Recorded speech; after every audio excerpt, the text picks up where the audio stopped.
Okay. I think I'd like to get started now. My name is Rhonda Pitka. I'm the first chief of the Village of Beaver. I think what we could do, because there's so many of us in here, we could do introductions if you guys don't mind. I'm the first chief of the Village of Beaver. I grew up in the Village of Beaver. I moved away for school for a few years, and then I came back. So I've been the chief of Beaver for the last 6 years, and I'm also the chairwoman of the Council of Athabascan Tribal Governments. So my village is pretty small. There's about 65 people. And I'd like Leona to also introduce herself. Hi, my name is Nina Long, and I work for the university as the Public Information Officer for the College of Rural Community Development. And that's how I know Ron is through my work with Interior Alaska Campus and the university.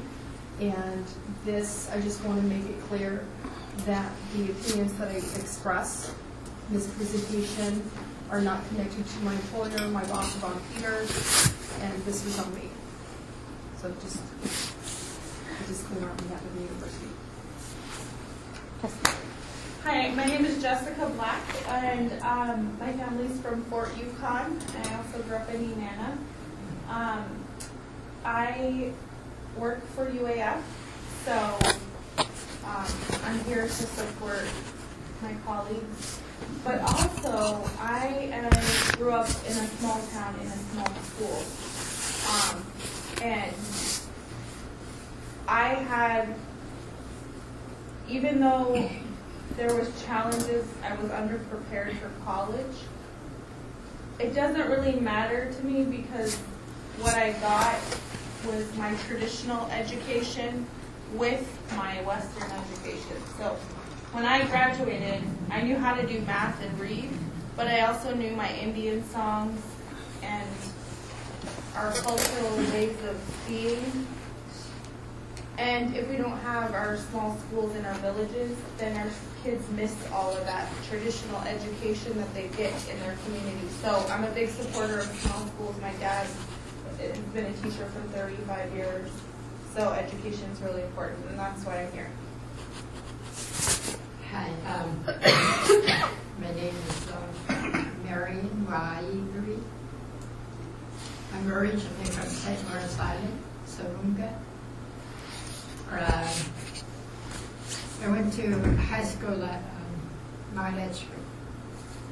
I am not, a lot of the younger generation now says, oh, my boarding schools. And, well, by the time I went to Mount Edgewood, I hear they used to punish kids there for speaking their native language. So when I went there because there were no high schools in my village at that time, and I wanted to graduate from high school. After high school, I always wanted to try college, so I went to UAF. And ended up living in Fairbanks for 20 years. My first language is my native language. But as a kid, I read a lot. I don't know why. Nobody made me tell me reading's good. I just, from the time I learned how to read, I like to read. It was a way for me to expand my world. I think maybe because of that, I did good in school. But another thing is that I realized, as a kid back then, we had no TVs, no internets, no TV. I mean, telephones. I grew up during dark TV days. We all spoke our native language, and as is custom, my grandparents raised me, and every night they told me bedtime stories, traditional. I think now that Western educators are saying, talk to your kids, it's good for brain development. Maybe because of that, I did well in English. A lot of people were ashamed to speak their native language. I don't know why. I've always been proud to be bilingual. And because I'm bilingual, I appreciate languages. I did well in writing papers.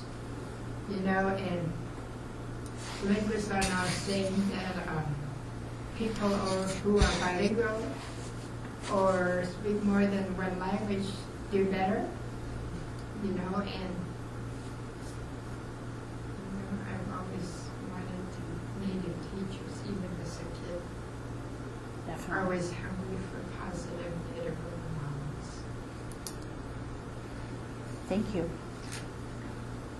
I'm Angela Gonzalez, originally from Huslia. Rhonda's my first cousin. And I've lived in Woodbridge for about 20 years, and I work at the Wheelhouse.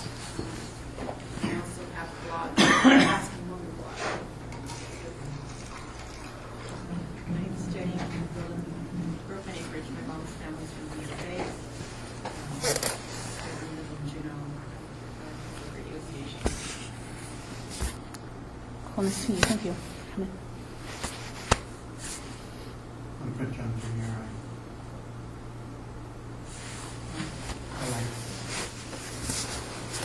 I'm against boarding school. Any place. I grew up in an old-time boarding school before. I was here about boarding school, but I was in Wrangell in my 50s. And since later on in life, I didn't want any of my kids or anybody kids in the village go to school. We fought for a school in the village in Montana, and we got it. And we recruit students into the village just to, you know, but so they could be with their parents, just so our school could be with us. And I think for myself, growing up in poor school, I lost a lot. I lost how to make shoes, clothes, all those things, everything. My sisters, they didn't know how to saw, they didn't know how to trap or anything. All the basic way of life was lost just by going to school. And even if it's 5 or 6 students, I think the children in school should have their school. It's so important for a mom to raise their children, the children they raise at mom. Most of my generation, the generation that I grew up in, we grew up away because of relocation, because of not boarding school. We were never taught to be parents by our parents. Parents didn't have any children to raise us. So there's on both sides of Thank you, Fred.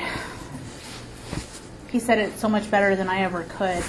I think that's a lot of the reason of why I do this work. My mom went to boarding school. She went to Wrangell at a very young age.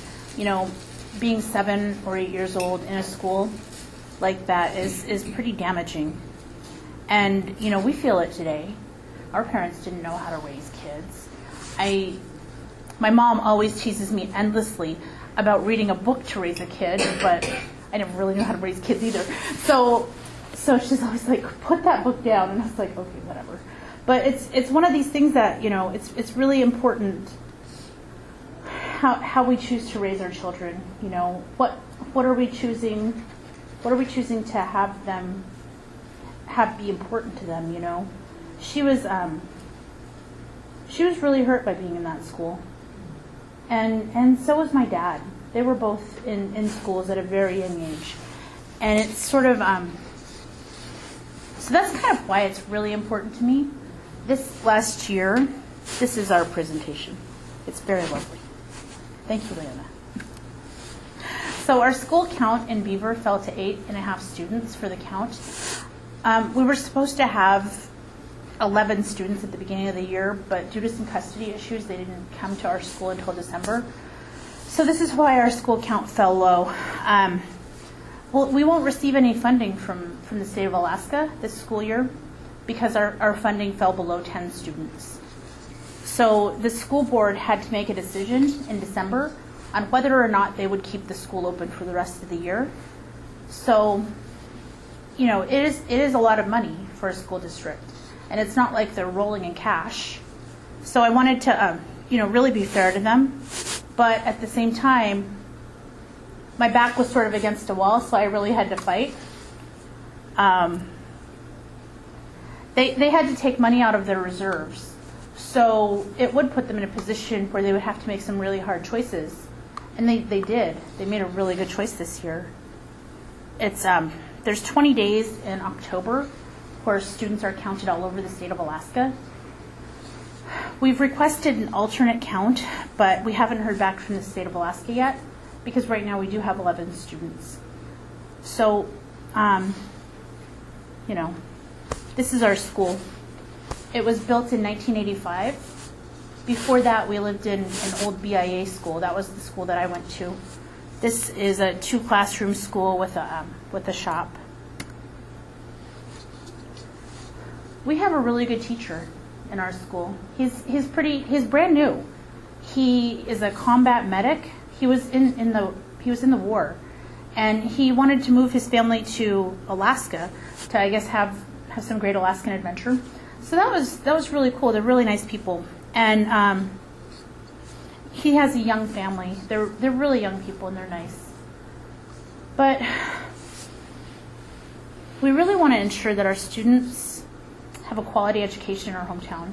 So if the school closed, what would happen is our kids would have to move. We would have to move to either Fairbanks or Fort Yukon or Anchorage, and that's really not a possibility for a lot of people. A lot of people want to live at home, They want to raise their kids at home. So the only other option would be homeschool, which for a lot of people who don't have the resources or the time to do homeschool, it's not for them. I mean, that was sort of an option that was thrown around a lot. Like when I was talking with people about, well, what do we do next? What are our next steps? Well, homeschool. I'm like, okay, I don't have time to homeschool. My daughter is going to be in kindergarten next year, and I'm the chief of a village, a chairwoman of the Council of Athabascan Tribal Governments, and I travel a lot for work. So I'm like, what am I going to do with this poor kid? And plus, she really loves living at home. It's her favorite place to be. The school employed 7 people, so that's like 10% of our population of the village of Beaver. So when they and it wasn't full-time jobs. It would be like 2-3 hours a day. There would be an aide that came in and taught reading. 2-3 hours a day there would be a custodian. They weren't full-time jobs. They didn't have benefits, but it's a little bit of cash for people. As a lot of us know, the school is the center of a community. It's important, that we have a gathering place that has running water. A lot of our halls don't, so we, I already talked about the family thing. I'm not going very good at this. We have a really amazing Gwich'in language program in our village. It's, our village is called multi-ethnic. So what that means is it's not a traditional Gwich'in village or a traditional Koyukon village or a traditional Inupiat village. What happened was it's on the border between where the Gwich'in people ended and the Koyukon people began. So nobody ever really lived there all the time. There were people that went there for a while, and then, we moved around in camps. So in 1908, Frank Yasuda, and I actually think it was the group of Inupiat people brought Frank Yasuda to Beaver. I guess I have to say that right, because how would he know the way? He's a Japanese explorer, He was like, he worked on a ship. His dad was a doctor in Japan. He wouldn't know the way to Beaver. There was great starvation in the village of Barrow, so a lot of people moved down to the interior during that time. And the band of the Inupiat that lived in Barrow wanted to move down. So they brought him along with them, and he was really interested in mining in the Chandalar area. That's how we got started as the village of Beaver. They always say we were founded by a Japanese man. So I always kind of think, like, that's kind of strange. But it was that he opened a trading post, and people would go there and they would deliver goods to that area and then send them up the government road to Chandalar, to the Chandalar. so they could have mining supplies. So this is why we call ourselves multi-ethnic, and this is why none of us really have a strong language background. It's because we had to be able to talk to each other. So everybody just kind of picked English. My grandparents are Koyukon, and my grandmother is Inupiat, or part Inupiat. So in order for them to talk to each other, they had to pick a language. A lot of the people in our region could speak Gwich'in and Koyukon, but Inupiat was a little bit harder and didn't have much of a background in that. So the fact that we have this Gwich'in language program in our community, it was really a sense of pride for us. He's been teaching there for 25 years. He was my teacher in elementary school when I went to that school. And it just broke my heart that, you know, when the school district voted to keep our school open, they decided that they weren't going to keep him on. They were going to cut all aide positions. So basically it's just the teacher, and they're paying to keep the building open.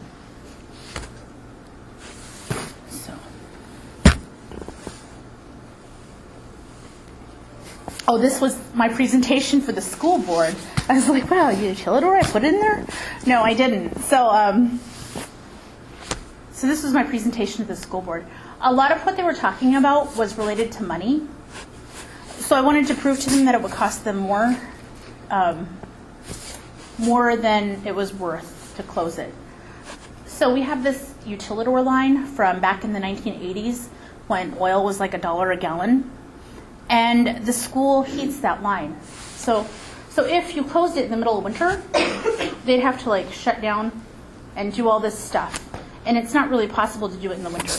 So I told them it would be really expensive to close it because they would have to figure out a way for us to heat it then. And if it wasn't done correctly, then our sewer from the village washtub area would freeze. And then we wouldn't have a way to shower or do laundry until spring thaw. Which, I mean, that's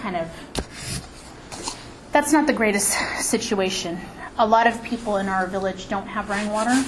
I mean, some of us do, but most of the people still rely on a central watering point to get water for their homes and to shower and to do laundry. So that's sort of what this is about. We're a really small village, and one of our main, I guess, tribal businesses is a utility. It's not, I never really feel like it's much of a business. It's more like a service that we provide. Like, we provide electricity. So that would impact our ability to produce electricity for our village residents. So I was trying to really like hit all the points that I could with them, like financial, emotional, all this stuff. And I think I did a pretty decent job. They kept us on. So I talked about the education opportunities already that our kids would have. So some people, they don't have a lot of family in Fairbanks or Anchorage. So what they would do is they would send their kids to like a foster family, which, I mean, you know, we all know the impacts of foster children in the state of Alaska, and there aren't a lot of foster families out there. So like voluntarily putting your children in that position is sort of horrifying. It's incredibly horrifying. I mean, I haven't even touched on like the racial makeup of these small schools. They're mostly Alaska Native. I mean, this is what it. I mean, these schools are in villages. So when we talk about small school closure, I really I try to be careful about bringing it up because people get really defensive and crazy about race. You know, they kind of shut down. Oh God, she pulled a race card. You know, I'm like, okay, well, we need to focus on the issues and blah blah blah. But the issue really is race. I mean, this wouldn't happen in Fairbanks, and it wouldn't happen in Anchorage, and it wouldn't happen in any of these other places. If the state pulled funding for an Anchorage school, I think that there would be outcry. And this is sort of,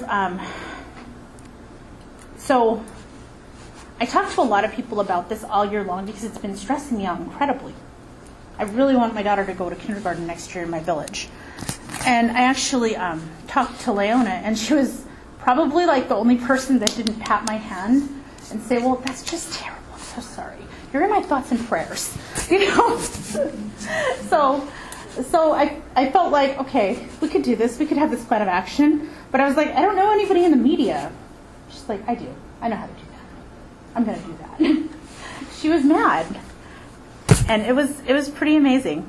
So these are some of the things that we've done as a community. Our village council has paid for relocation expenses for kids from as far away as South Dakota. I have a vast family, enormous. So when I told my cousin, we're really facing school closure, blah, blah, blah, she's like, I don't know. I've got to get out of South Dakota. This place is awful. She lived in Pine Ridge. If you've ever heard of Pine Ridge, you know what that's like. There was no job opportunity for her at all. So she moved her family up here, her 3 children, and now she has a nephew living with her.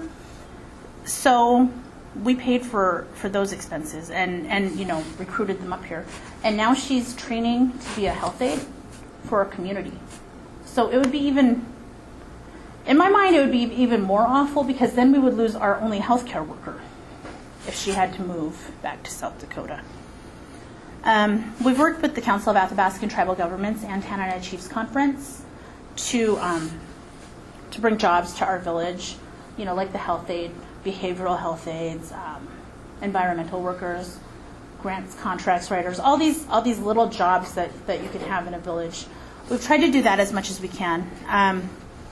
We've applied for a grant to build a duplex in our village. One of the main barriers that we face as a small village is a lack of housing and a lack of adequate housing. So that was what a lot of people said. So I was like, okay, well, we can continue on building single homes, or we can, try to get as much housing in as small of a place as we can. Because one of the other challenges that we face is that we're constrained by an airport. The airport is 450 square acres, and our village, 450, yeah. And our village is located on 45 square acres. So we're not allowed to build, anywhere near the airport. So there's this huge airport in this tiny little village, and there's not a lot of space left. So my solution was to build a duplex, because I couldn't build an apartment building. No. So we're also applying for some renewable energy projects in our village, and we're trying to do more infrastructure in our village. So these are the school board options that I laid out for them. You could close the school. That would save you a little bit of money this year, but these kids would still eventually have to go to school somewhere else. And the other option was to have school at our tribal offices, which I really didn't like that either. I mean, it's not the greatest thing. We have like a multi-purpose building. It's got all these offices in it and a health clinic. So trying to squeeze the school in there into a room about this size for, I think, 11 kids wouldn't be the greatest option. So the option that we had was to keep the school open. And this is where forming allies really came in handy for me, and being able to talk to people, because I was able to make a friend of our district business manager, and he actually gave me information. I'm not sure if he's supposed to release it, so shh. I really like him. So he told me that the school district had a fund balance of $1.3 million. It's their balance, their little buffer in case bad things happen. So keeping the school open for the remainder of the year would drop that to $900,000. Now, if you tell people in grants writing that, they were like, oh, that's appalling. But if you tell regular people in the public that it drops in that small, in what looks like a very small manner, they're like, why won't you keep the school open? So there's two different schools of thought there. One of our school board members made a public statement that keeping the school open would affect kids in other schools. This would take something away from kids in other schools. And I was like, well, that's just not true. I mean, you're not taking the budget away from Fort Yukon School.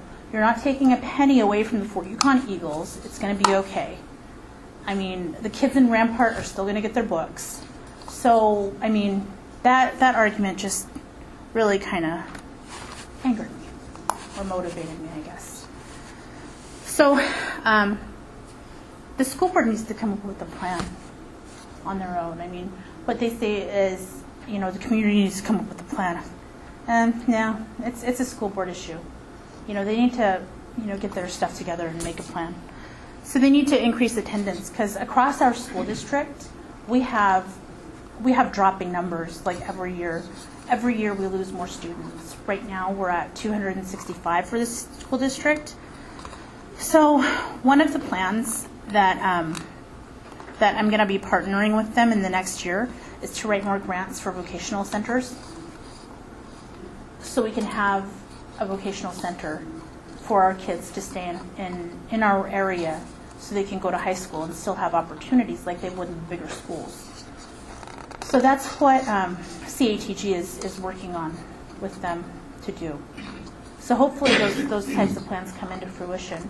In the past, we've had a really good program for vocational education. Like they would even fly in kids from Yukon-Kayakook School District.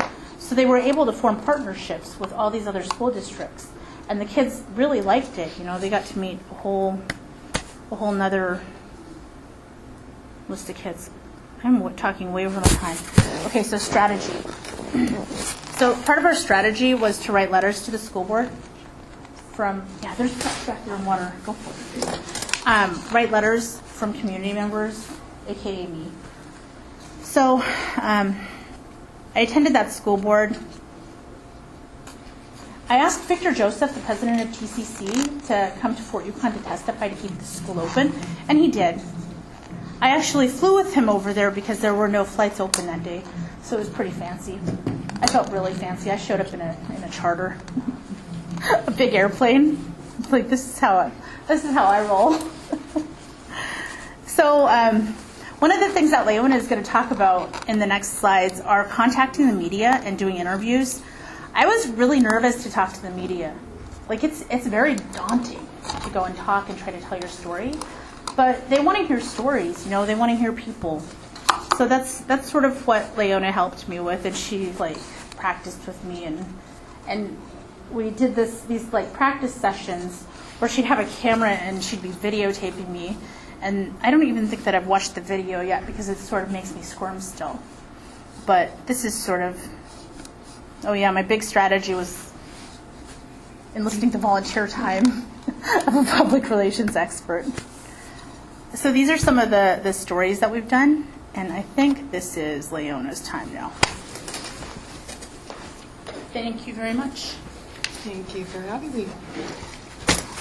We are running short on time, so I'm going to make this a little bit brief. I'm not going to tell Indigenous people how to tell stories.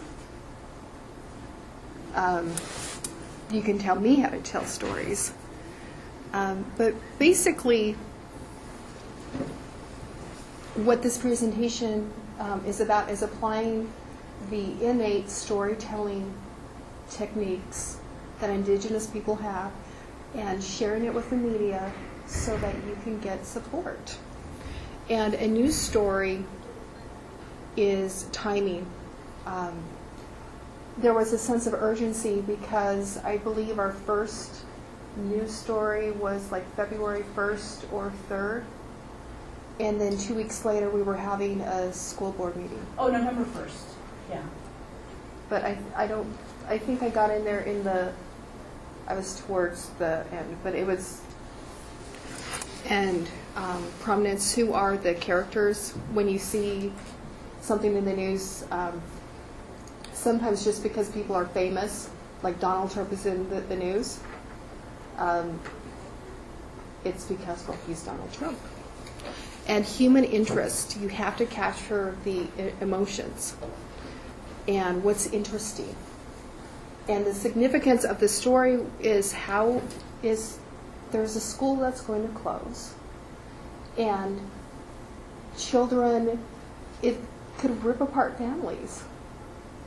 And because I'm going to back up a little bit. In public relations, we have a saying.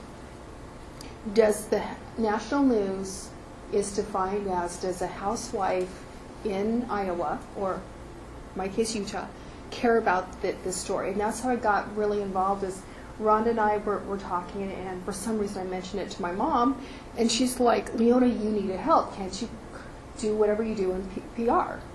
Because my mom back in Utah, who couldn't tell you where Beaver was, and we didn't know any of the kids, she was just appalled that would even come up. So we told our story, and this is the pitch. It's also on the handout. And reading over the handout, I didn't talk about a chief. I talked about a mom. And the people can relate to a mom who's fighting to keep the school open. And this is probably just one of the first pitches I have. There are other variations, but I wanted to keep it simple for this presentation. And so I told the story of a mom with a 4-year-old daughter who didn't want her daughter to have to go into foster care, didn't want her daughter to go live with someone else, couldn't homeschool, and so she was fighting to keep the school open for her 4-year-old daughter. And so this is Rhonda and Elena, and the story was compelling. There was a heroine, Rhonda Pitka, and then there were the tragic victims, 4-year-old Elena and 8 kids in Beaver. Perfect. Do you see how that would really embarrass me? But she is able to spin this. Is that the 8.5, the 4-year-old? Yeah. Yeah. Okay. So we also worked with another one of our allies, which is the wife of the school teacher, was extremely helpful and took cell phone video. And I'm going to play this. Whoops. Stop the play button. So this is short, so we'll play it. I matter. I matter. I matter. I matter. I matter. I matter. I matter. It's a great video. How could you turn down those kids? So because of that particular video, I got an hour and a half of public testimony at the school board meeting. They had never had an hour and a half of public testimony before at one of their meetings. So, And the other thing we did was Rhonda sent me the agenda, and I posted that on Facebook.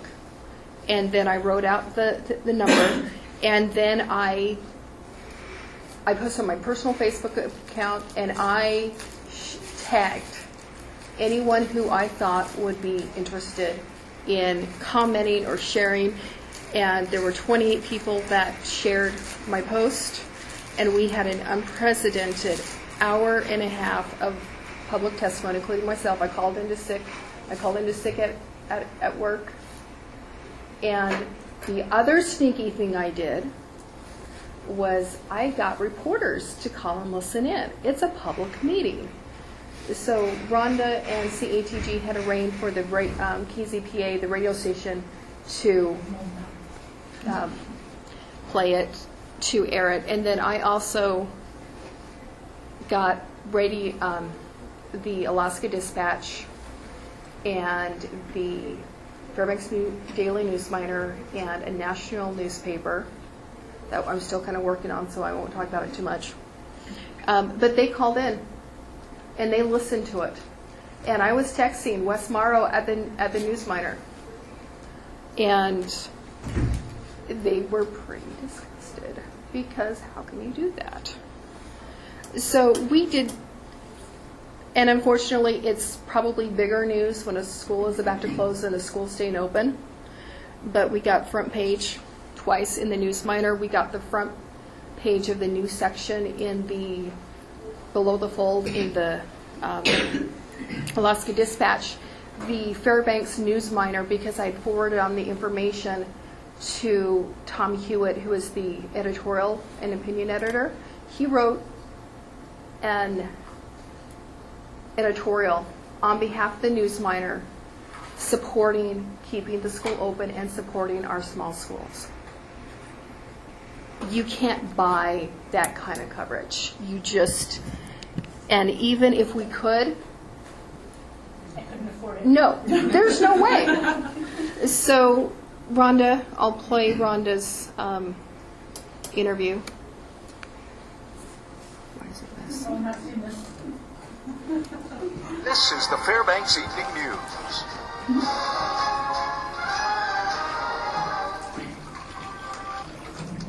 People living in the village of Beaver are fighting to keep their school open.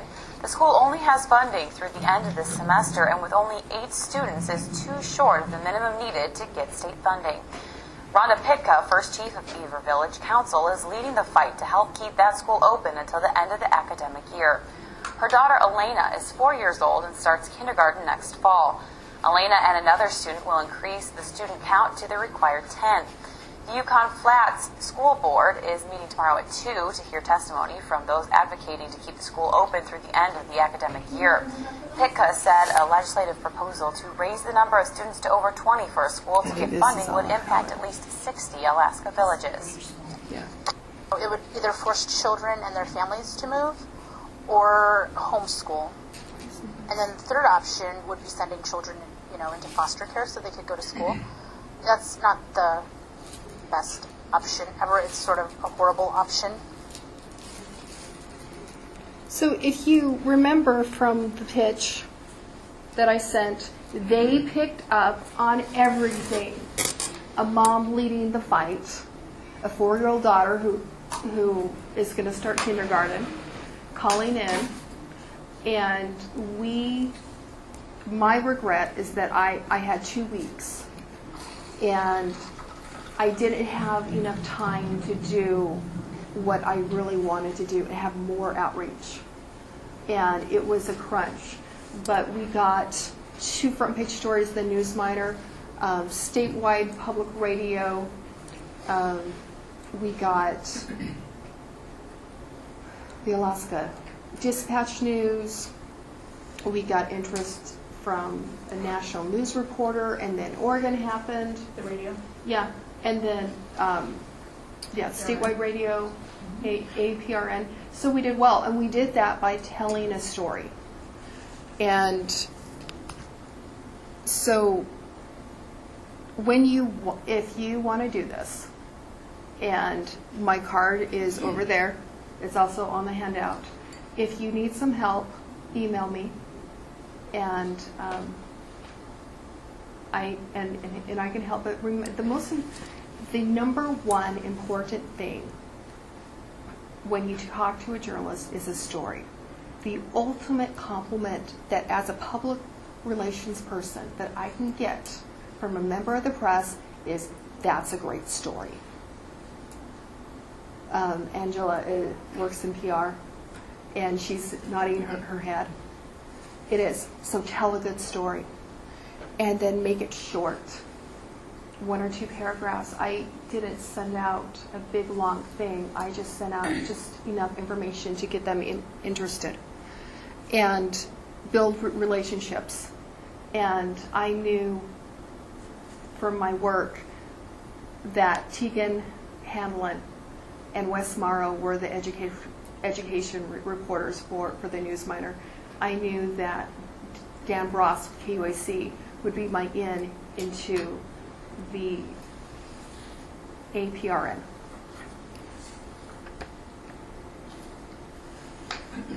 So we are Almost out of time. Yeah, we are almost out of time. Does anyone have any questions? One of our exercises was going to be to do a pitch book. Yeah. Do you have, I'm just curious on your side if you have any advice. It's all really good advice. It's stuff that I don't even think our corporations are aware of, unfortunately. This is actually more than I expected. It's exactly what I think is part of what we try to achieve with the Los Angeles Media Group. It's not spin. You guys are pulling the wool over anybody's eyes. Our reporters are good. They'll see BS and present them with BS. I think when we complain about coverage of Alaska Natives in the media, I agree for the most part. What we have to understand is that one of the most reliable pieces of information our reporters have coming from the villages is the Alaska State Troopers blotter. It's posted every single day in the same place. And what's on the blotter is crime. Reporters are far and few between as it is. They have no idea what's going on in Beaver unless they know someone in Beaver. And chances are they don't know someone in Beaver.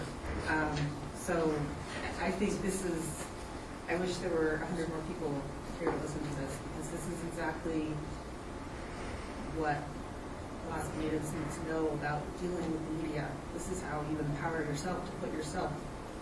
Because when people say, oh, reporters don't care about native issues, or the media doesn't care about, that cannot be further from the truth.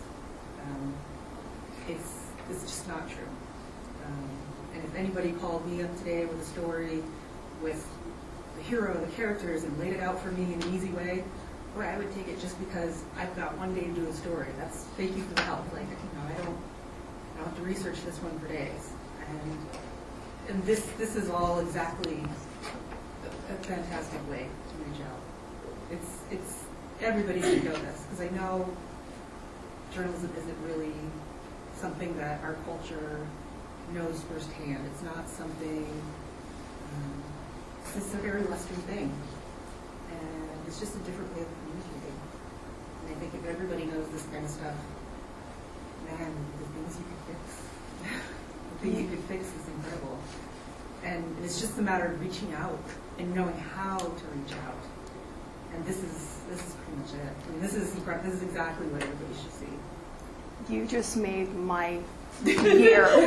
You just made my year. You're a journalist? Yeah, I work at KTOO. Would you know? Who picked up Rhonda's story. And yeah, yeah, absolutely. And in the indigenous communities, you introduce yourself by your parents, right?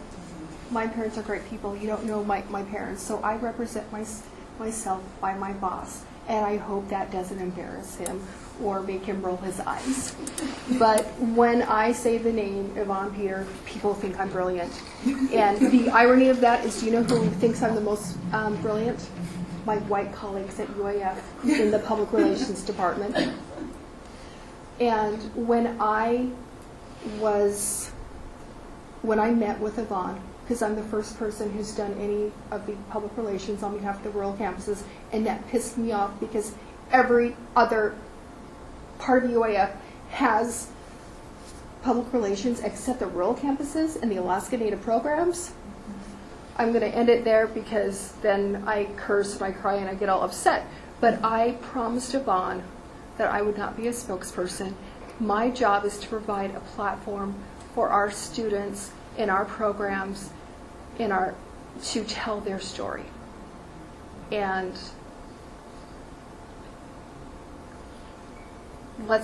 because if we don't tell our story, it's going to be the state trooper blotter. And that's not the whole story. So I'm going to turn back to you before I just get off on a rant. You said this is on Facebook? Yeah, we posted on Facebook. Mine is a comment. Great job, ladies. Thank you. We're very happy. So Rhonda's a shining student star in our program. She graduated with her tribal management degree and is going on for her 4-year degree. And Leona has just done a fantastic job. So really hard-working people here. I want to see you guys, school staying open, but let's not let the message stop. Because otherwise next year it's a fight. Like, what are your next steps for, because saving Beaver School is so much more than saving Rhonda and Elena, right? Which I know we all know. But I'm just saying, it's about honoring our connection to a place. So I want to know, what are some of your thoughts about next steps? So part of what we did was we connected to this other movement, a bigger movement called Small Schools Matter. And what they were really fighting against, and why we were able to get some of this media attention, is because that movement was against this Representative Lynn Gaddis from Wasilla. She wanted to introduce this legislation that would increase the minimum number of students in a school for state funding to like 20 or 25. She said 50. I interviewed her. She said 25, but it could be as high as 50. Oh my God, I'm dying. Okay. Yeah. Didn't know that one.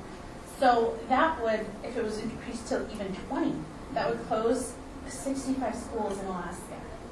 65 schools. And it would save $7 million in a $1.2 billion budget. So, I mean, that's how we were able to really connect with an even bigger movement than us. Because, I mean, there are these schools all over Alaska that have closed already. They've closed in our school district. And we already know what will happen. So that's sort of, the why it's important.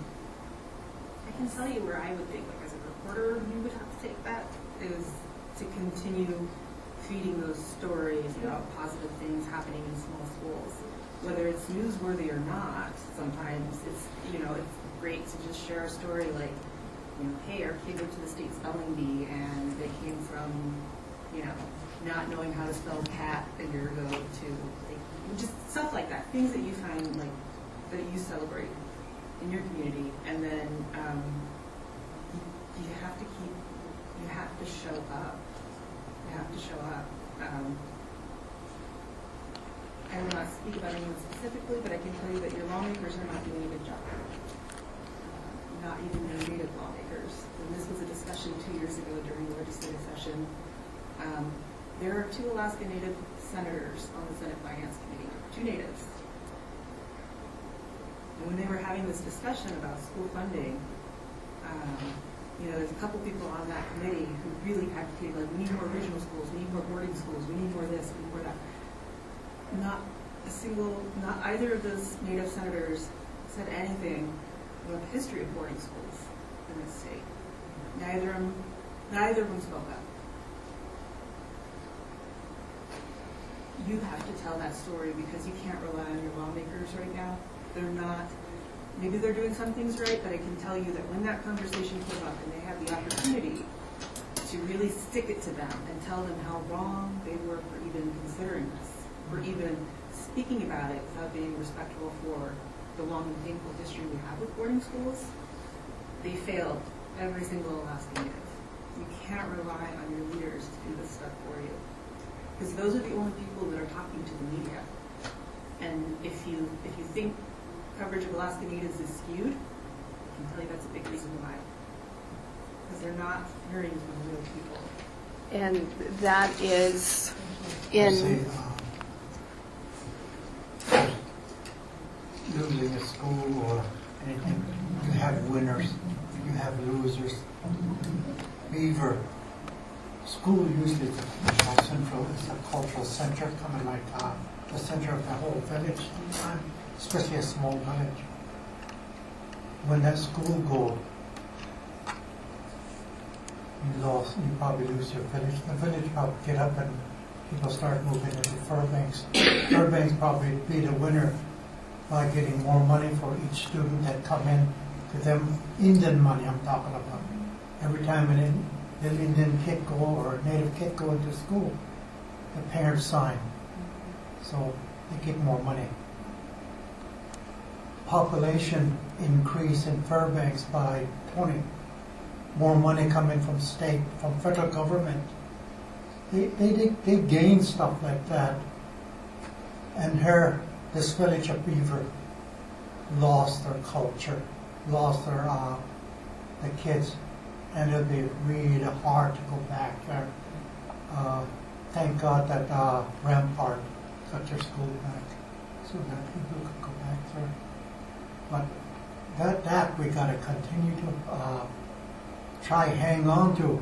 Beaver kind of like represent all the small villages throughout Alaska that's trying to survive, and school is one of one of them that keeps them going. And if we start losing villages like that, we're going to lose a lot of little cultures, different area. And that's a big loss to all Alaska, especially the native people. And the non-native too, because they thrive on our college, our culture, our tradition. They don't think so, but they do. It brings in money, tourists, all that stuff. Travel, come in there just to see a native person, doing their good dance. No lie. I managed the Public Relations Society of America Professional Development Luncheons in Fairbanks. We had Explore Fairbanks come, Visitor Center, and one of their pillars is Alaska Native culture. And in my work, I struggle with the cultural, you don't talk about yourself, you don't brag. You know how I get away with that? I never say PR. I never say brag. I never say, I'm going to share your story. Can I share your story? When I say it like that, see, she's smiling. It works, doesn't it? Because sharing stories is integral to the culture. And if I do it, if I'm the person doing the PR, it's not on you. You're not bragging. And that, in a nutshell, is my work strategy. So thank you for coming. I really appreciate it. Thank you for all your time. Thank you for all your comments. Fred, next school board meeting you'll call in?